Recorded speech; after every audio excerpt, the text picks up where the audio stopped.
배인 어디 가요? 하나, 둘, 셋, 넷. 오케이.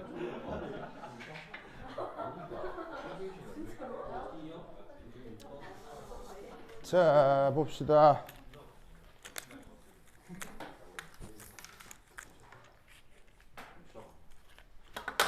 음에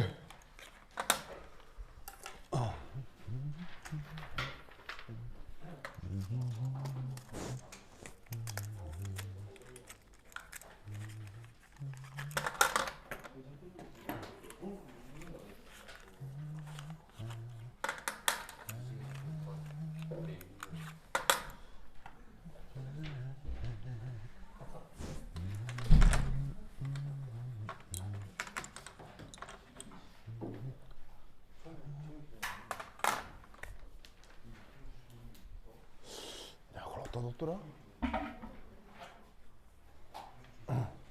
보자. 자, 오늘 할 거는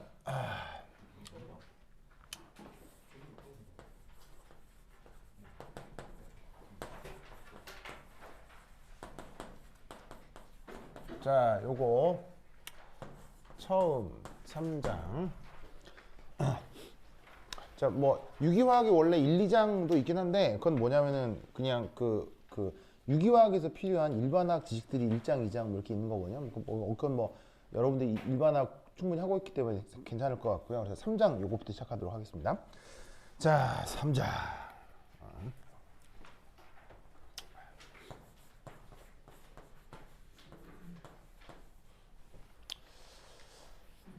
자, 첫 번째 이렇게 이제 알케인이라고 하는 건데 여기 이제 발음할 때 요걸 이제 A 이렇게 이제 발음하시면 돼요. 그래서 이제 알케인 이렇게 발음하면 되고 뭐 옛날 일제 시대 때는 알칸 이렇게 발음했거든요. 근데 이제 요즘은 그런 표현 잘 안 쓰니까 원래 영어식 발음 그대로 알케인 이렇게 이제 읽으시면 됩니다.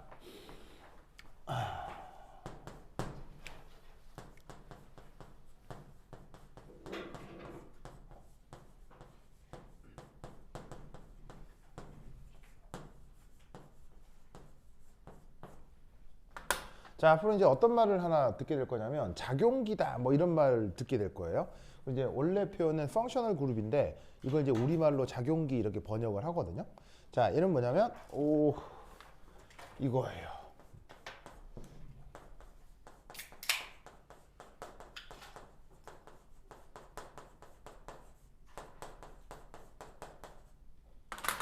지우개 됐지, 지우개. 아, 그렇지. 이상하다. 내가 분무기 갖다 놨는데? 지금 분무기 본 사람 있어요? 분무기? 내가 물까지 받았는데? 화장실에요? 내가 물 받아두려고 화장실에 물 다 받았는데 그 화장실에 뒀구나.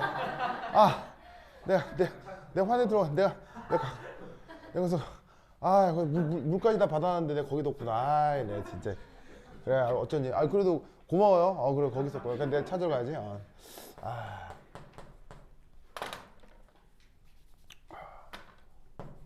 짜잔.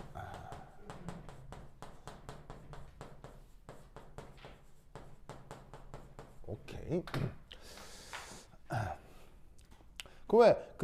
뭐라고 할까요? 뭐 개성이라고 하는 게 있잖아요. 예를 들면 사람마다 예를 들면 누구는 뭘 좋아하고 얘는 뭘 좋아하고 그런 거 있잖아요. 개성이라고 해서 독특한 어떤 특징들이 있는데 개성 외에 인간이라고 했을 때 갖고 있는 보편적인 성격 같은 것들 있죠.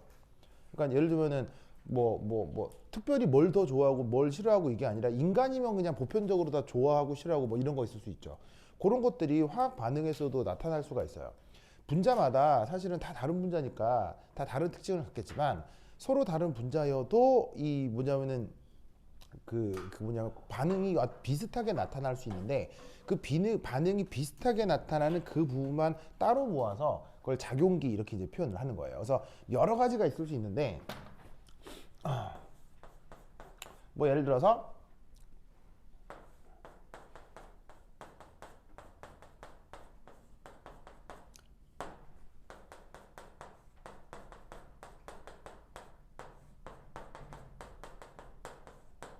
이런 거 자, 당연히 이렇게 생긴 애하고 이렇게 생긴 애하고 절대 같은 건 아니죠. 보시다시피 그림도 뭐 같지는 않잖아요. 다르지만 묘하게도 여기에서 이런 부분이 나타나잖아요. 이런 부분. 아니, 제가 조금 더 확대해서 요런 부분이 딱 나타나죠. 어떤 탄소에 OH가 붙어 있는 것. 여기서도 요런 부분이 나타나죠. 어떤 탄소에 OH가 붙어 있는 것. 그러면 당연히 이 분자하고 이 분자는 서로 그 뭐냐면 다른 분자이긴 하지만 이렇게 탄소, 산소, 수소, 탄소, 산소, 수소라고 하는 이런 부분이 비슷하다라고 했을 때 요 반응성하고 요 반응성이 상당히 유사하게 진행이 돼요. 아시겠죠? 그럴 때 여기 있는 요 탄소, 산소, 수소, 탄소, 산소, 수소의 경우는 이때 이제 이 부르는 이름이 있지. 요런 작용기를 우리가 알코올이라고 하는 거예요. 아시겠죠? 뭐 예를 하나 더 들면 뭐 이런 게 있을 수도 있어요. 짜잔.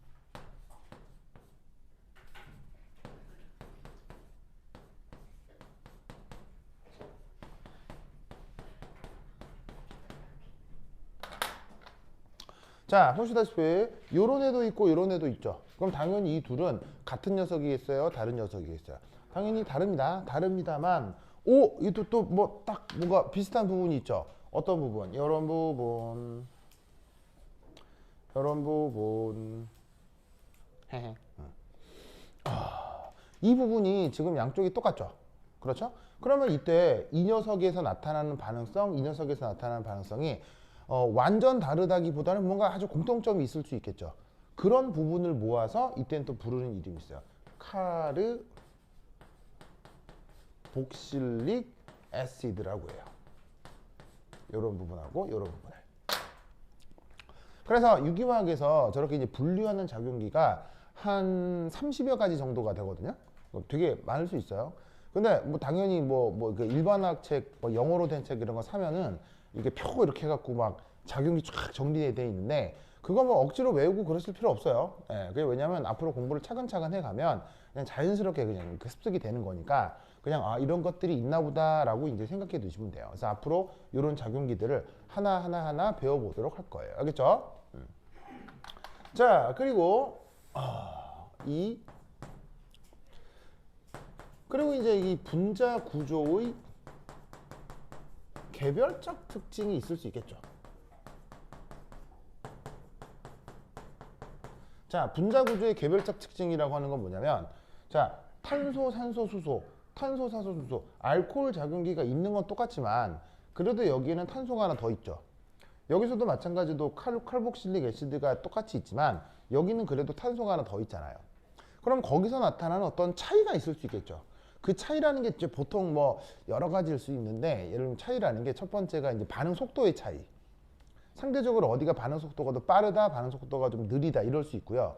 똑같은 반응이 일어나도 평형상수가 또 약간 다를 수 있어요. 그런 약간씩의 차이가 다 어디서 유래된다? 바로 이런 식의 실제로 이제 분자 전체의 구조. 그 분자의 개별적 특징인 구조가 반응성의 개성을 결정하는 겁니다.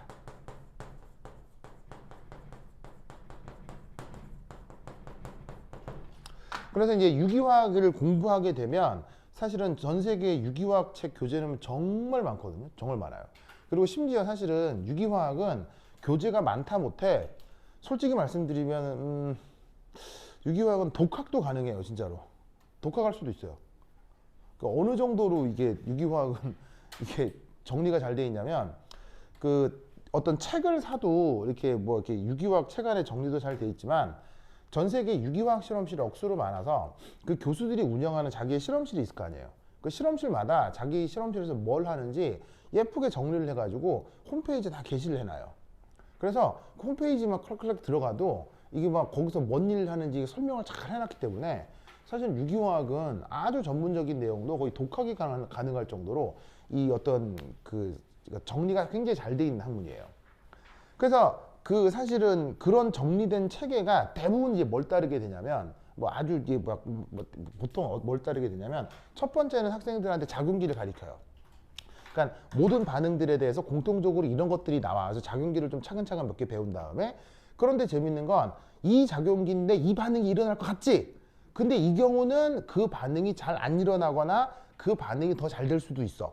왜? 그 반응, 그 분자가 가지고 있는 특별한 구조적 특징 때문에. 그걸 이제 나중에 이제 배우게 되는 거예요. 무슨 말인지 알겠죠? 그래서 처음에는 공통점을 먼저 배우고 나중에 개별적 특징을 배우게 돼요. 아시겠죠?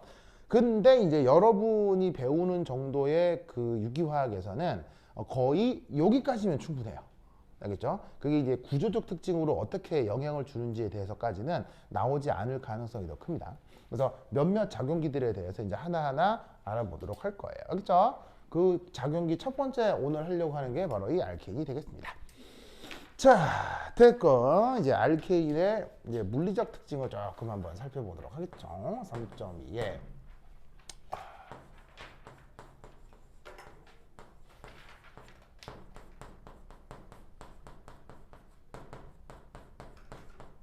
자, 이 알케인이라고 하는 놈이 뭔 놈인지 한번 살펴보도록 하겠습니다. 자, 보자. 짜잔. 뭘 해볼까요? 구조적 특징. 알케인 구조적 특징. 한번 루이스 구조를 한번 살펴보죠. 자, 우선 얘는 기본적으로 일반 분자식이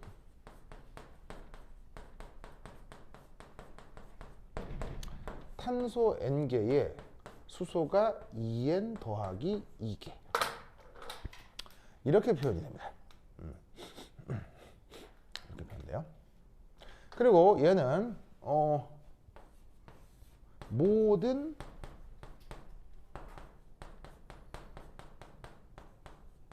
탄소가 수소가 단일 결합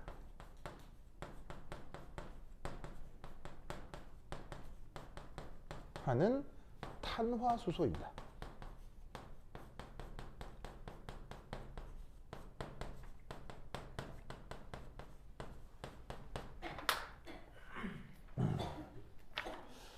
자, 그럼 이제 이게 뭐냐? 여기에 어떤 말이 하나가 나오냐면 탄화수소란 말이 나오거든요. 그럼 탄화수소란 말을 원래 영어 표현으로는 뭐라고 하냐면 하이드로카본이라고 표현을 해요. 자, 하이드로카본 우리말로 이제 풀었으면 이거예요. 탄소와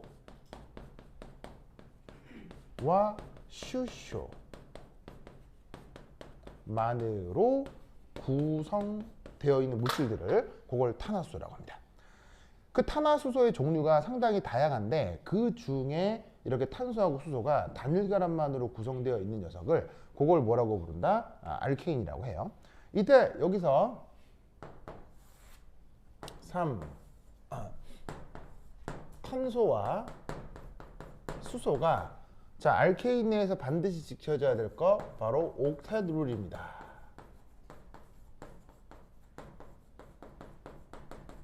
자, 그럼 탄소하고 수소가 옥텟 룰을 만족한다. 구조적으로 어떤 특징을 갖냐면 탄소가 결합선 몇 개 나와야 되죠? 4개가 나와야 되겠죠? 수소는 결합선 몇 개 나온대요? 하나가 나오면 되겠죠? 그러면 탄소 N개하고 수소 또 여러 개를 항상 탄소가 이런 식으로 항상 수소가 이런 식으로 단일 결합이면서 옥텟을 만족하게 만들려면 어떤 규칙성을 갖고 얘를 개념을 확장하면 되겠냐고요. 바로 이런 식으로 해주면 되겠죠. 자, 탄소가 이렇게 있는데 결합선이 몇 개가 나간다고? 4개가 나가. 그럼 결합선 4개 나가는 그 옆자리에 또 하나의 탄소를 또 붙이는 거지. 그런 식으로 이 자리에 계속 탄소를 계속 연결을 시켜봐요. 그런데 탄소만 있어서는 안 되고 어쨌거나 탄화 수소니까 나머지 자리에는 수소들이 붙어 있을 수도 있겠죠. 그럼 나머지 자리에다가 수소를 수소, 시소, 시소, 시소, 시소, 시소 이런 식으로 계속 수소를 붙여주는 거지. 그럼 얘가 계속 확장되는 걸 알 수 있겠죠. 알겠죠? 알겠죠? 그럼 여기서 우리는 이런 생각을 하나 해볼 수가 있는데 얘가 지금 보시다시피 탄소의 수소 둘 이게 첫 번째 거, 두 번째 거, 땡땡땡땡, n번째 거 이게 계속 반복되는구나. 이걸 알 수가 있다고요. 그리고 끄트머리에 뭐가 추가적으로 두 개가 더 붙어 있는 거예요. 바로 수소가 추가적으로 두 개가 더 붙어 있겠구나. 알겠죠? 그러면 모든 탄소하고 수소를 단일 결합으로 연결하고 옥텟으로 그 만족시킬 수 있다라는 걸 알 수 있는 거죠. 그죠? 그럼 이때 이 안에 들어있는 탄소하고 수소 개수를 일반적으로 어떻게 쓰면 되겠어요? 바로 CH2라는 단위가 몇 개가 있는 거야? 요게 N개가 있고, 그리고 끄트머리에 수소가 몇 개가 더 붙어 있어. 두 개가 더 붙어 있지? 무슨 말이죠? 그러면 얘를 풀면 어떻게 표현을 할 수 있겠어요? 이렇게 표현을 할 수 있다 이런 말이죠. 알겠죠? 그래서 모두 다 옥텟을 만족하고 탄소하고 수소가 이런 식으로 그렇게 단일결합으로만 연결이 되는 일반적인 구조에 대해서 일반적인 분자식을 이런 꼴로 표현을 할 수가 있다 이런 말이죠. 당연히 N은 뭐 자연수겠죠. 뭐 허수 이런 거 안 되겠죠, 그렇죠? 네, 그래서 뭐 하여튼 그렇다. 그래서 요게 바로 알케인의 기본적인 구조다. 이때 요 녀석에 이게 이제 기초적인 이름이 있어요.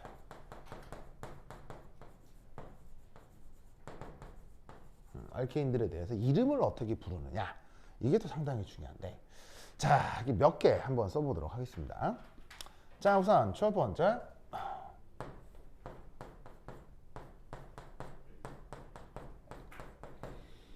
자, 이렇게 탄소가 하나가 있는 녀석이 있을 수 있어요. 그죠? 그죠? 없어. 얘를 이렇게 써볼까?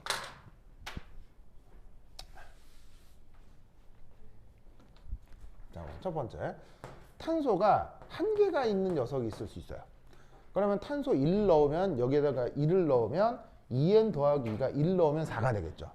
그래서 보시다시피 CH4라고 할 수 있는 녀석이 있는데 얘의 이제 누이스 구조를 그리게 되면 바로 이어래 이렇게 표현을 할 수 있겠습니다.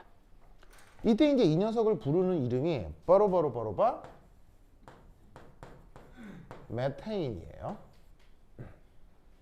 자, 메테인이란 이름은 많이 들어봤죠, 그렇죠? 들어봤죠. 자, 그다음 두 번째, 자, 탄소가 두 개다. 그러면 저 룰에 의해서 수소는 몇 개가 되겠어요? 6개가 되겠죠. 여러분 계산도 완전 잘하고 대단하다. 응? 자, 그러면 얘 누이스 구조를 그리게 되면 이열에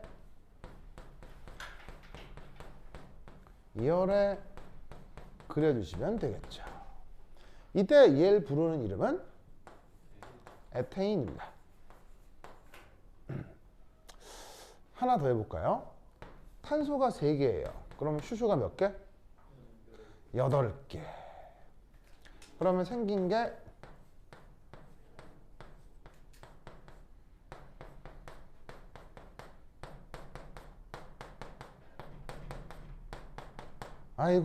이렇게 표현을 할 수가 있겠습니다. 이때 부르는 이름은 프로페인이라고 합니다.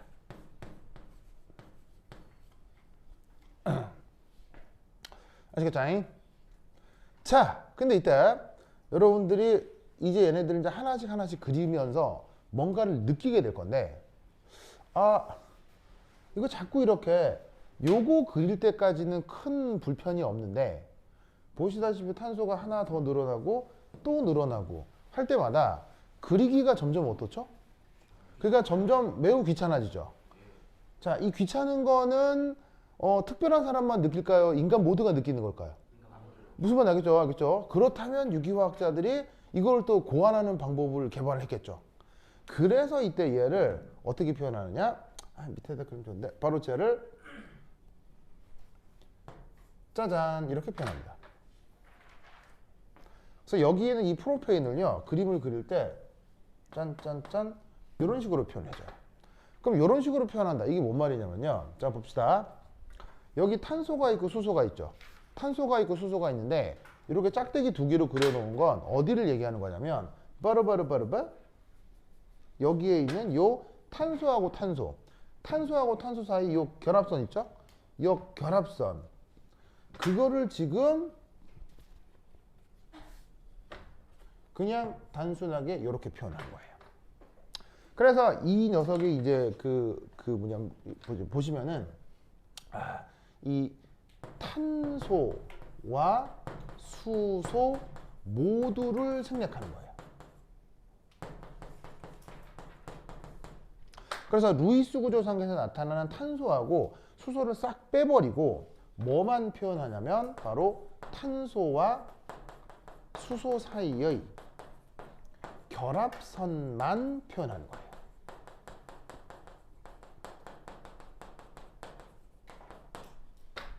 알겠죠?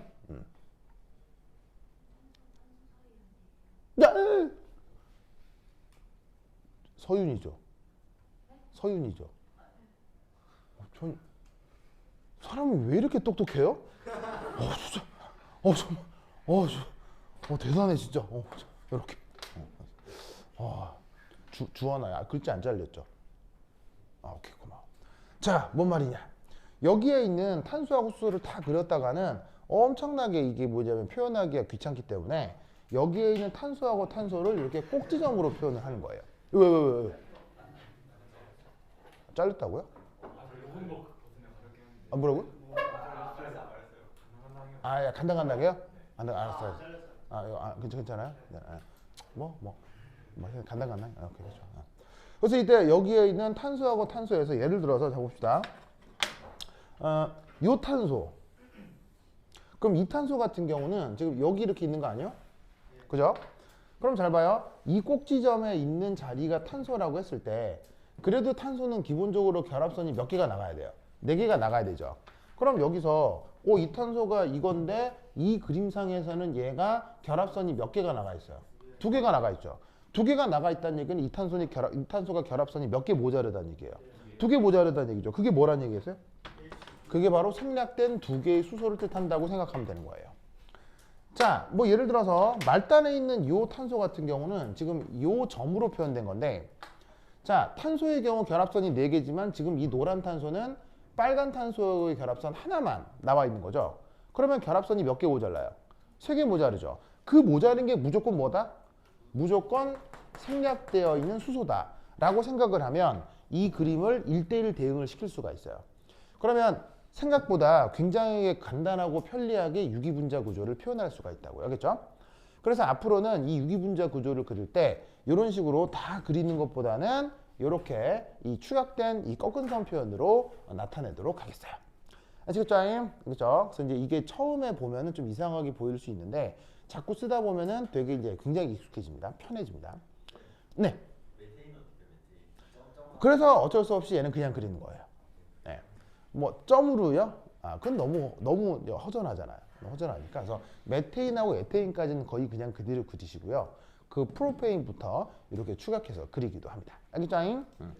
자, 그러면 프로페인이 있으니까 그 다음 이제 뭐도 해볼 거냐. 자, 이거 줄게요. 여기 좀 다잉. 줄게요. A2.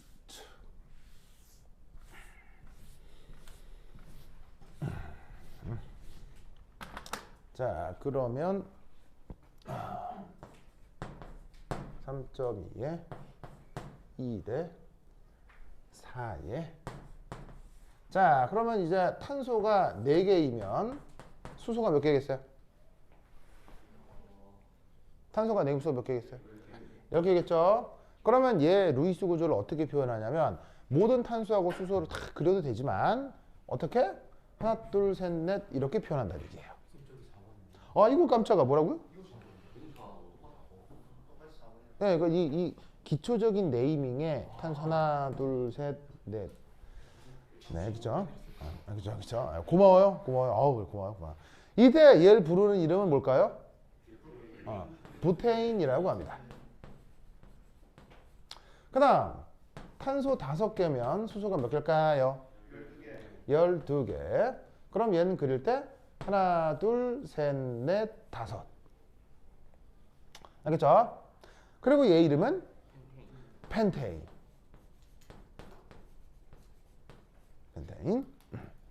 아시겠죠? 그 다음 탄소가 6개면 수소가 14개. 그러면 하나, 둘, 셋, 넷, 5, 6.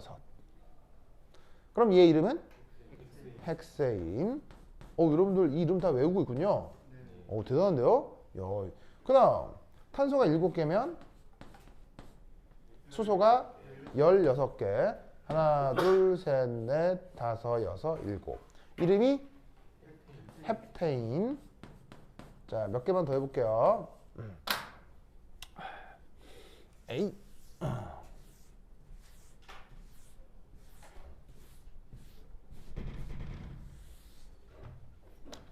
자, 그럼 탄소가 8개야. 그럼 수소가 몇 개? 18개. 하나, 둘, 셋, 넷, 다섯, 여섯, 일곱, 여덟. 그럼 얘 이름은? 바로 옥테인.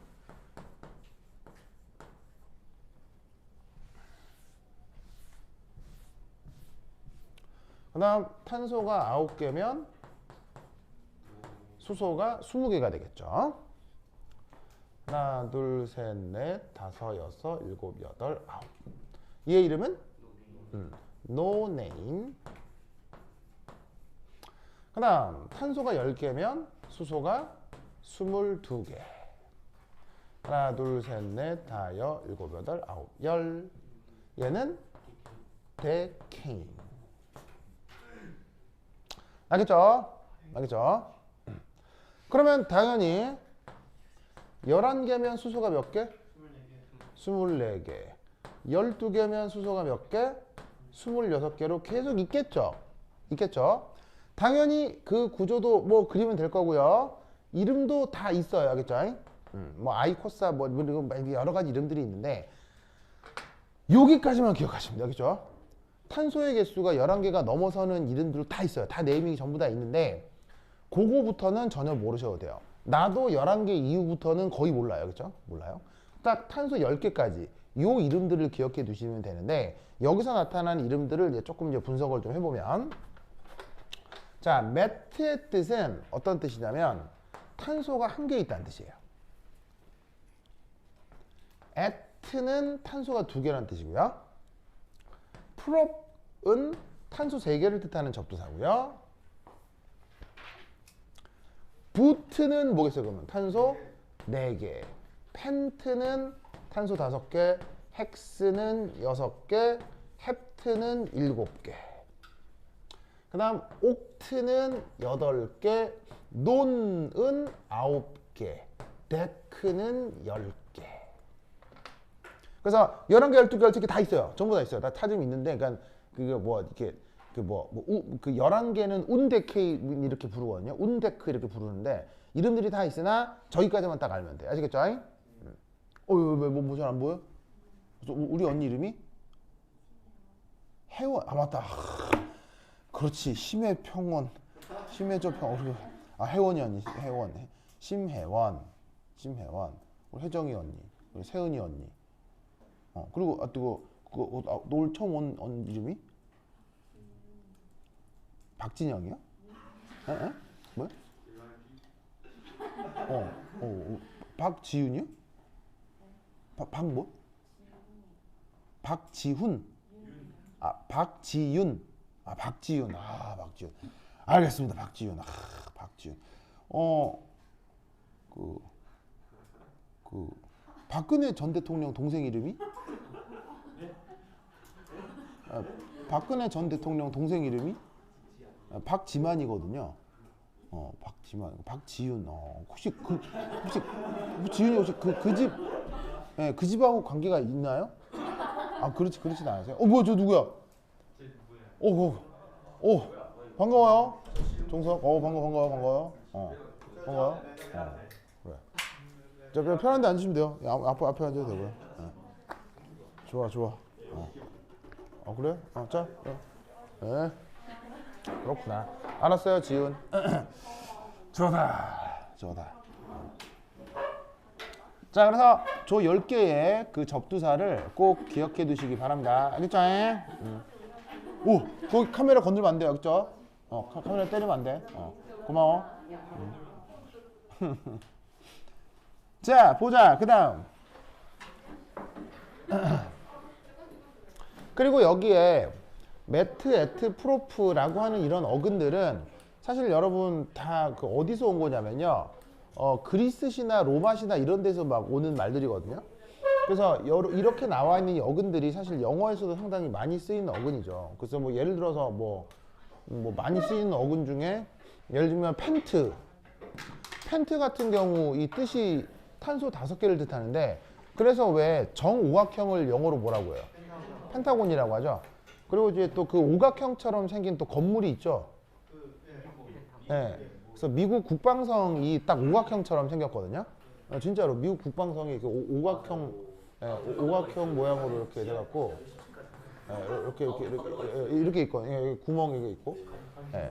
어떻게 그렇게 잘 알아요? 저걸 왜 몰라요? 그러네요. 알겠습니다. 네. 하여튼. 네. 그래서 이렇게 생긴 미국 국방성 이름을 또 펜타곤이라고 하고요. 그다음에 헥스는 또 뭐 많이 쓰지. 육각형을 또 뭐라 육각형, 헥사곤이라고 하죠. 뭐 그런 식으로 많은 이름들을 우리가 평소에 써요, 영어에서. 그리고 또 이제 옥트 같은 경우는 8개인데 그거 팔 8개 달리는 흐물흐물한 연체동물. 문어를 옥토퍼스라고 하죠. 네, 뭐 그런 말도 있고요. 그다음에 그 옛날 그 서양 소설 중에 천일야화인가?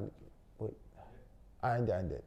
아니 천일 아니 근데 기억이 잘 안 나는데 그 유럽에 이렇게 무슨 큰 병이 나가지고 사람들이 막 피신을 했다가 어떤 그 고립된 지역에 사람들 몇 명이 피신해 있었는데 그때 그 사람들이 모여 있다가 병을 피해서 모여 있다가 그냥 심심하잖아요. 심심해가지고 자기들이 알고 있는 그냥 재밌는 얘기들을 막 했어요. 그걸 모아서인가 하여튼 그런 내용을 책으로 쓴 게 있는데 그게 이제 그 사람들이 10일 동안 그것을 모여 있었거든요. 열흘 동안 모여서 막 그런 얘기들을 주고 받았어요. 그때 했던 얘기들을 모아놓은 형식처럼 써놓은 소설이 있는데 그 소설 이름이 데카메론인가 그래요. 데카메론. 그 데카가 10. 그러니까 열흘 동안 모여서 사람들이 얘기했다 뭐 그런 뜻으로 아마 소설 제목이 그럴 거거든요. 그게 중세 시대에 썼던 유럽에 썼던 되게 유명한 소설책이에요. 그래서 그 서양 역사 그 뭐 배우면은 나오는 소설인데. 네, 데카메론. 근데 정확하게 그건지 모르겠는데 하여튼 그렇거든요. 하여튼 이런 식의 어근들을 일상생활에서 쓰는데 이때 이제 보시다시피 뒤에 어떤 말이 붙었어요? 애인이라는 말이 붙었잖아요. 애인 보이죠? 뭐라고? 그래? 애인 여기서 애인은 여러 가지 뭐야? 그 사람 너무 알고 싶어요 하는 그런 노래가 있죠. 이 노래 알아요? 몰라요? 몰라요? 바로 그 뭐냐면 그 가수 이은미의 애인 있어요.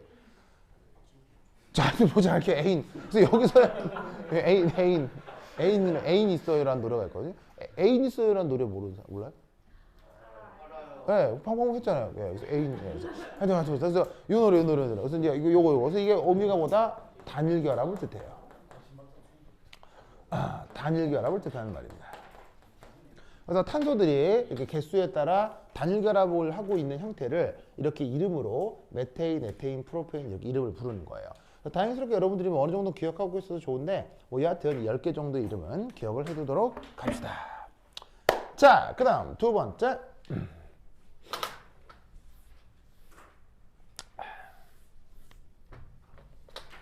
자, 알케인에서 또 하나 알아둘 사실 바로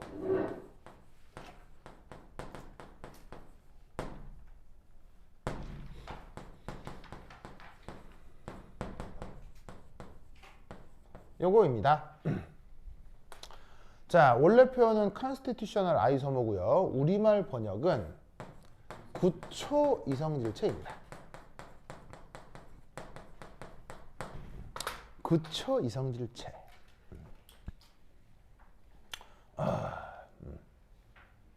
자, 우선 여기서 이제 그 알아둘 말은 뭐냐면 얘는 서로 구조가 다른 관계를 constitutional isomer라고 합니다. 우리말 번역은 구조 이성질체. 그럼 이때 여기서 나와 있는 이 말들을 좀 배워야 되겠죠. 자, 첫 번째 아이소마. 이걸 이제 우리말로 어떻게 번역하고 있다는 걸 알겠어요? 이성질체. 자, 얘는 분자식은 같아요.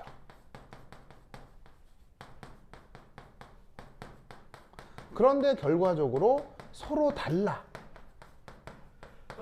그런 두 분자 사이의 관계, 그걸 뜻하는 말이 이성일체예요. 그래서 이성일체가 뭔지 이제 차근차근 배우게 될 건데, 자 여기 보시면 분자식은 같지만 서로 다르다고 했죠. 그럼 이 서로 다른 여러 가지 원인들이 있을 수 있어요. 아니, 분자식이 같으면 같은 분자가 아니냐 이렇게 생각을 할 수 있겠지만, 이제 하나하나 얘들을 보시면 분자식인 것 같은데 진짜 같지 않을 수 있네, 다를 수 있네 라고 하는 얘들을 보게 될 건데, 그 달라지는 여러 가지 이유들이 있을 수 있어요. 그 이유들 중 그 이유가 구조일 때를 constitutional isomer라고 하는 거예요. 알겠죠? 그러면 이때 이 구조가 뭔 말이냐 이걸 알아야 되겠죠? 자, 그럼 구조가 뭐냐?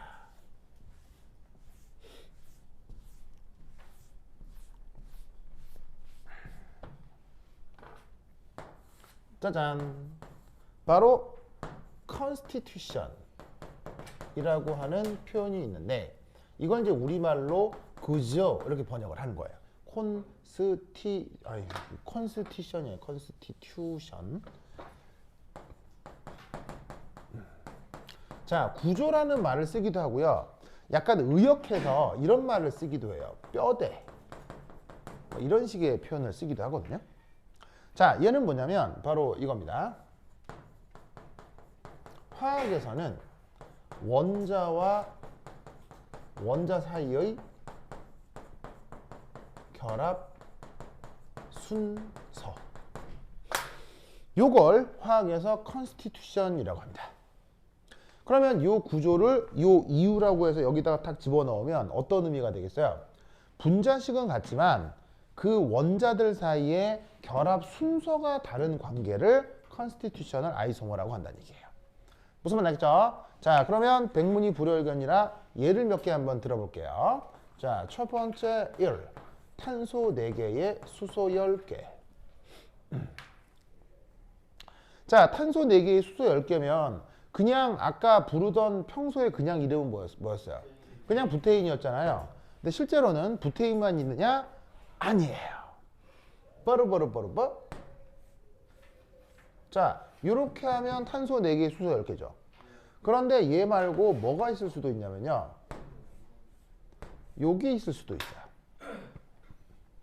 그래서 이게 탄소 4개, 수소 10개의 분자식이긴 하지만 구조적으로 이래도 똑같은 분자식을 가질 수가 있어요.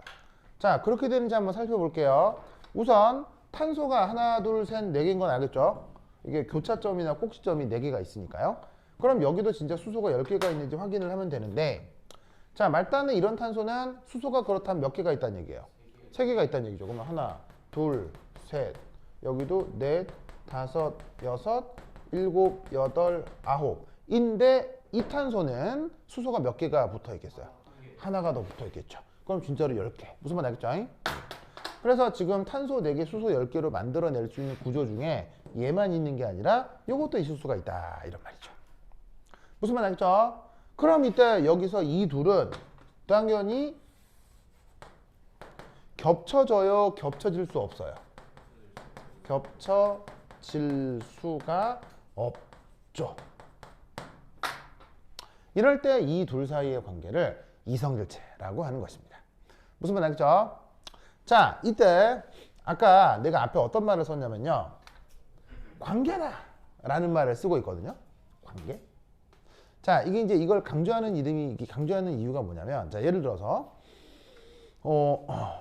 이제 오늘 서로 수줍게 둘이 같이 앉게 된 저 라이덴과 휘웅이 무슨 얘기겠어요? 서로 좀 수줍은가요? 네, 너무 가까이 앉아 있어서요. 뭐 어쨌건 무슨 말 알겠어요? 자, 근데 예를 들어서 둘이가 뭐 사귀었다고 치자.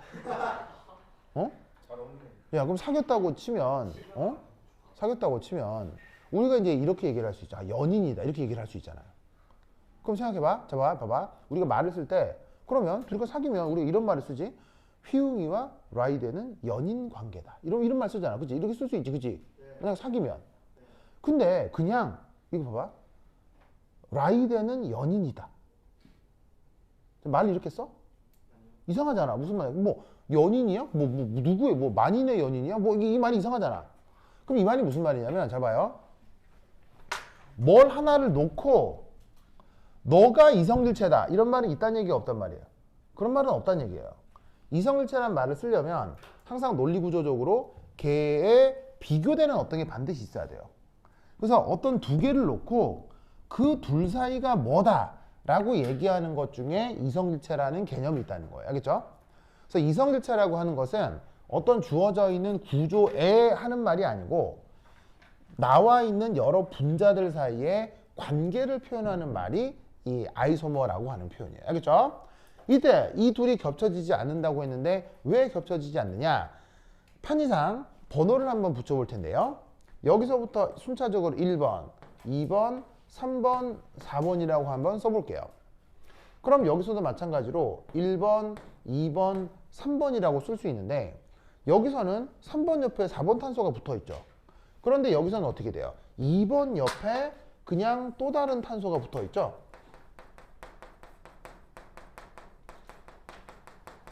그러면 보세요. 이 둘의 경우 원자와 원자 사이의 결합 순서가 같아졌어요? 달라졌어요? 달라졌죠. 그러니까 이 둘은 뭐가 다른 거예요? 구조가 다른 거예요. 무슨 말인지 알겠죠? 알겠죠? 그래서 이 원자와 원자 사이의 결합 순서 요게 달라졌을 때 이 둘이가 구조가 달라졌다 라고 얘기를 한다 이란 말이지. 뭔 말인지 아시겠죠? 그렇죠? 자, 지금은 별게 아닌데 이게 나중에 컨피거레이션, 컨포메이션 이런 말들이랑 섞이게 되면 아리까리 할 수 있으니까 우선 이 표현을 기억해 두시기 바랍니다. 알겠죠? 자, 그러면 이때 여기서 예를 하나만 더 들어볼까요? 자, 두 번째 이 탄소 5개면 수소가 몇 개? 12개. 여기서 나타날 수 있는 구초 이성질체 한번 그려볼까요? 시작. 아니 이걸 두 개 다 모은 거예요? 야, 무슨 막 맥주 막 모은 것 같아요. 맥주, 야, 역시 몬스터. 몬스터. 좋아.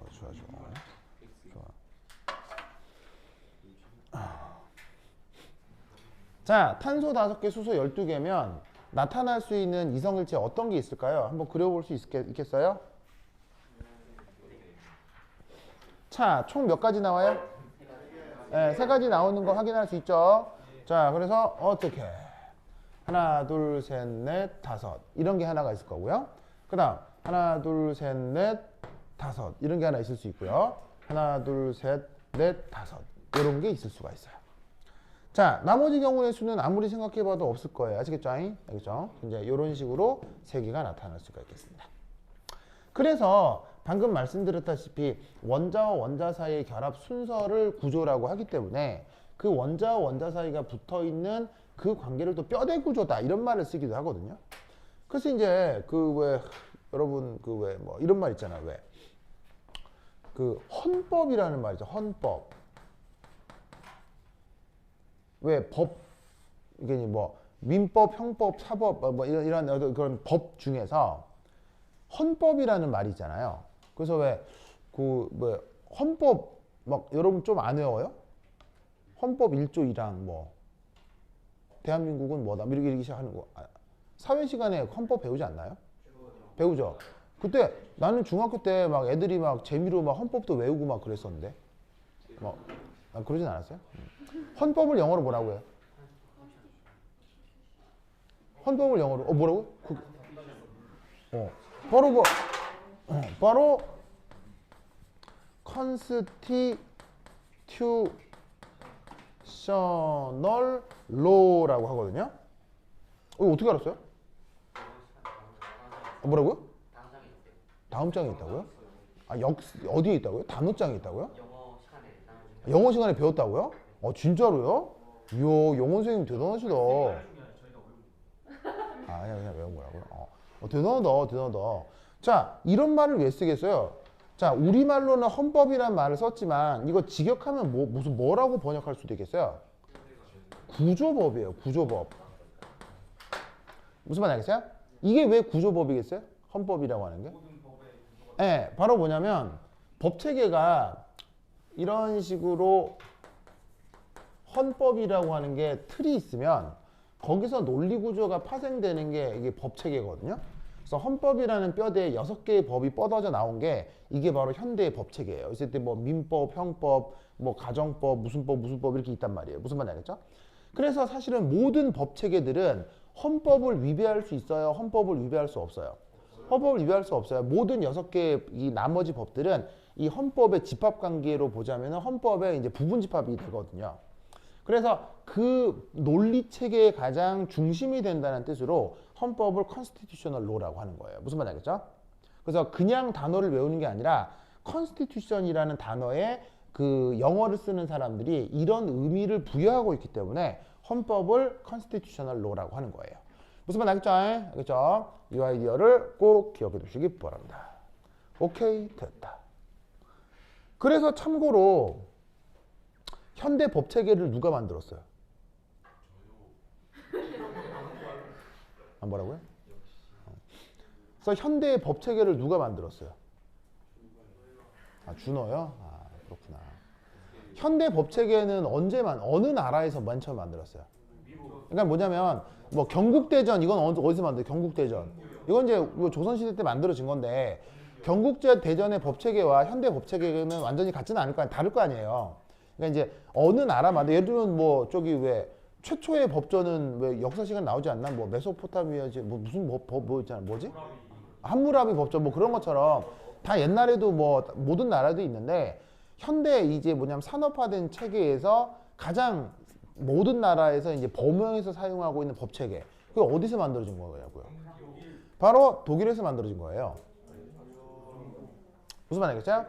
그렇다면 그 현대 법 체계가 만들어진 게 사실은 우리나라는 그 법 체계가 일본을 통해서 우리나라에 수입이 되었겠죠. 당연히 우리나라가 이제 어떤 역사가 있으니까. 일본으로부터의 식민지 역사가 있으니까. 그래서 대한민국의 법은 일본 법하고 굉장히 비슷해요. 무슨 말 알겠죠? 예. 그래서 이제 그 하여튼 비슷한 하여튼 그런데 그러면 그 독일에서 처음 법이 만들어질 때 어떤 사람들이 모여서 그 법 체계를 만들었겠냐고요? 똑똑한 사람이요? 직업. 어떤 직업군의 사람들이 모여서 법을 만들었겠냐고요? 뭐라고? 혜정아 뭐라고? 네, 첫 번째 철학자. 그런데 철학자와 누구? 수학자예요.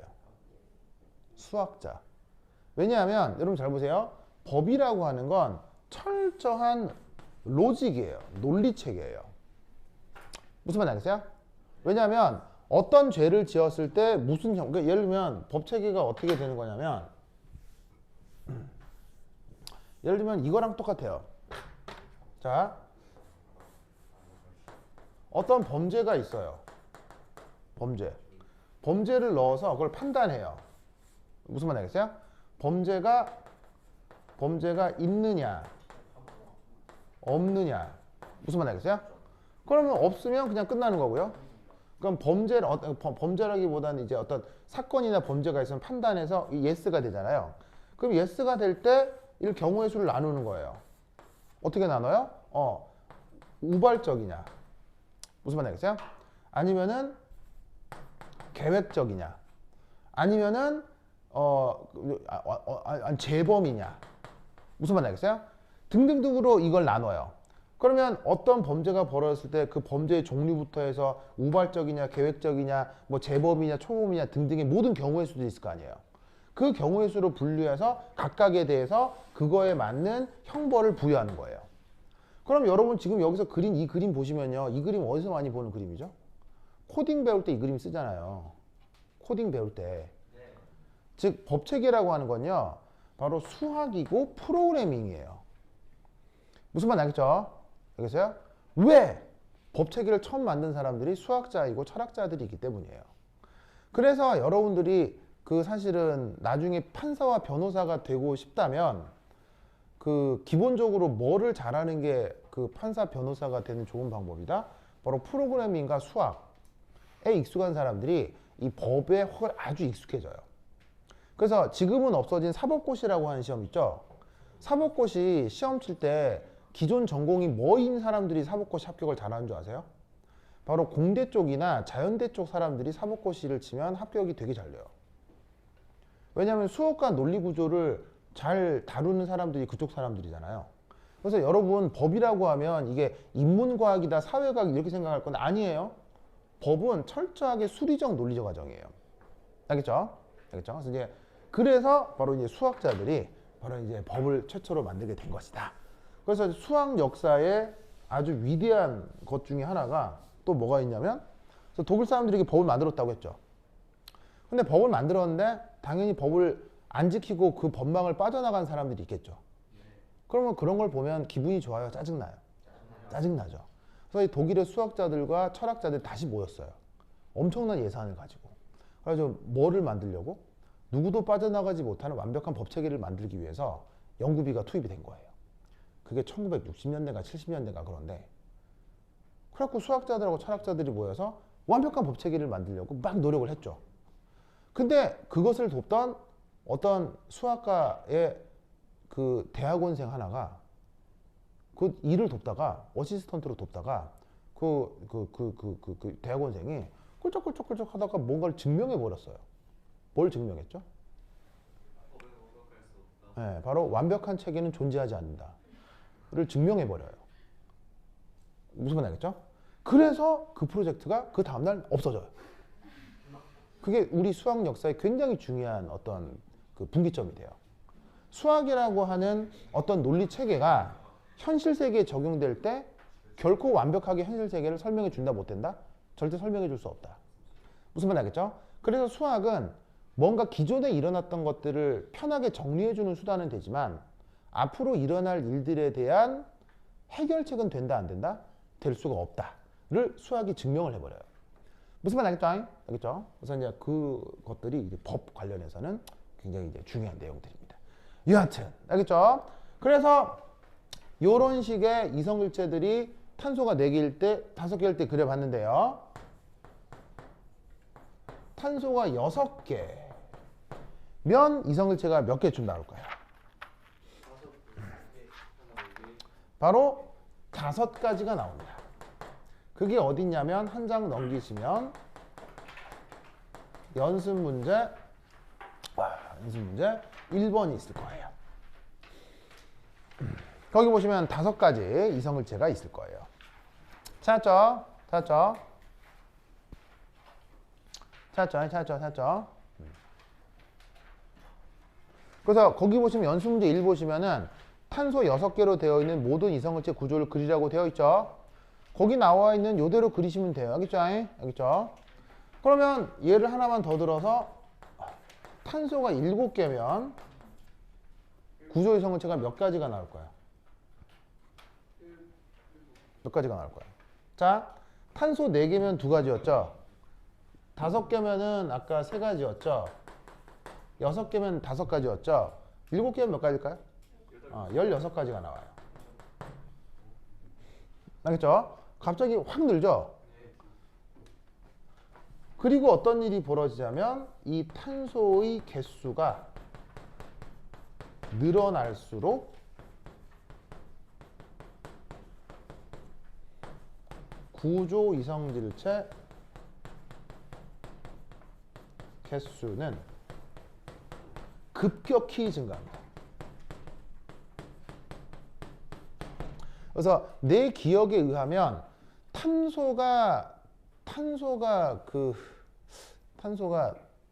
뭐더라? 한 20개 정도가 되면요. 그 기하 이성일체가 30억 개 정도 나타나는 거예요. 구조에 30억 개 정도 나타나거든요. 탄소가 20개 정도 되면 이성일체가 한 30억 개가 넘어가요. 무슨 말 알겠어요? 그리고 이때 그 경우의 수에 규칙이 없어요. 늘어나는 건 맞는데 그 탄소 개수가 늘어나는 것에 따라서 이게 무슨 수열 관계 같은 게 존재하지 않는다는 얘기예요. 무슨 말 알겠죠? 그렇다면 여러분 잘 보세요. 이거 시험 나오고 있어 안 나오고 있어? 자, 16가지인데 규칙이 있는 게 아니기 때문에 철저하게 어떻게 찾아야 된다는 얘기예요. 하나하나 경우의 수로 찾아야 된다는 얘기죠. 그럼 여러분 생각해봐요. 경우의 수 16개 찾기. 후달리죠. 이게 만약에 시험 문제라면. 무슨 말인지 알겠어요? 그러니까 당연히 이거부터 시험 문제에 나올 가능성은 거의 없다는 얘기예요. 그렇다면 구조이성을체를 그려라에 가장 흔하게 나오는 연습 문제가 뭐라는 얘기겠어요? 바로 요거예요. 이게 제일 시험 문제로 많이 나와요. 알겠죠? 왜냐? 탄소 4개, 탄소 5개는 너무 쉽고요. 탄소 7개부터 경우의 수가 10가지가 넘어가기 때문에 시험 문제로 내기 부적합해요. 그래서 가장 시험 문제로 많이 나오는 게 탄소 6개예요. 알겠죠? 왜냐하면 경우의 수 5가지는 뭐냐면은 크게 어려운 건 아닌데 부주의함을 테스트할 수 있는 거죠. 알겠죠? 그래서 얘가 시험 문제로 가장 많이 나온다. 알겠죠? 내가 나중에 드릴 연습 문제에 요거 탄소 7개의 모든 구조이성을 그려보라는 문제가 수록되어 있거든요. 거기에 해설지가 있으니까 그걸 보고 요 16가지도 한번 트라이를 해보세요. 왜냐? 탄소 7개로 나타나는 구조이성을체가 총 16가지가 나오는 것을 그 어떤 시험 문제에서도 낸 적이 없었는데 고등화학 경시에서 딱 한 번 나온 적이 있어요. 딱 한 번. 다른 어떤 시험책에서 나온 적이 없는데 고등화학 경시에서 딱 한 번 낸 적이 있어서 혹시나 천에 하나 만에 하나 여러분 선생님이 그걸 보고 여러분들에게 수행평가로 낼 수도 있으니까 요 16가지가 있다라는 거 내 수업 자료에서 확인을 나중에 하시기 바래요. 알겠죠? 오케이, 됐다. 자, 지금 몇 시죠? 10분 쉬었다 갈시다. 아, 그래요? 그러면 한 10분 쉬었다도록 하겠습니다. 환실 갔다 오세요.